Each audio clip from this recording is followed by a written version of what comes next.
বাবাজিরা আমার, একটি কথাই বুঝবেন, আল্লাহর হাবিব বললেন বিয়া দেওয়ার জন্য পাগল হয়ে যান। ছেলে দেখলেই বাপরে ছেলে ইঞ্জিনিয়ার, কিন্তু ওই যে 22 নম্বর ফেরকা তা দেখলেন না? ওই 22 নম্বর ফেরকার কাছে, ও বাদশা, তোর মেয়ে রাজকন্যাকে বিয়ে না দিয়া একটা রিক্সা পেডিরওয়ালাকে আল্লাহওয়ালা দেখে বিয়া দে, তোর মেয়ে তোর সাথে, তোর ওই রিক্সাওয়ালার সাথে জান্নাতে থাকবে। খালি 22 তলা দেখে বেড়ায়, আর পরে দেখো হুজুর হুজুর কি হয়েছে, হুজুর কি, আমার বেটি খালি অত্যাচার করবে, তো ওটা তো জালেম। আপনি দেখে শুনে জালেমের তো বিয়া দিচ্ছেন। আর রিক্সা লাগতে দেন, রিক্সা পেতে নিয়ে যে খাবে, হালাল রুজি খাওয়াবে, কোন সম্মানের হারি নেই।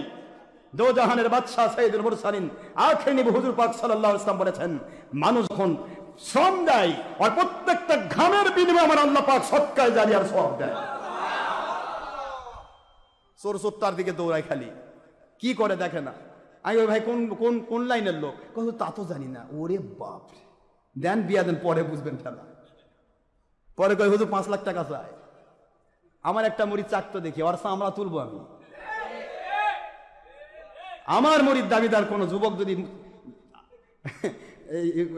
1 টাকা যদি আপনাদের কাছ থেকে ইয়া চায়, যৌতুক আমার কাছে আসবেন, ওর কান ধরে নিয়ে আসবেন।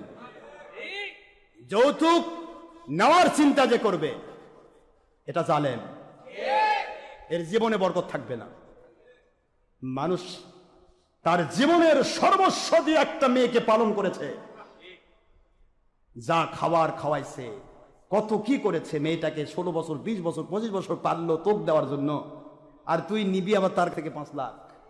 এরে জালেম, এই 5 লাখ তোর বদ্ধ থেকে 50 লাখ হয়ে বের হয়ে যাবে, হুঁশ পাবি না, পাগল হয়ে যাবে।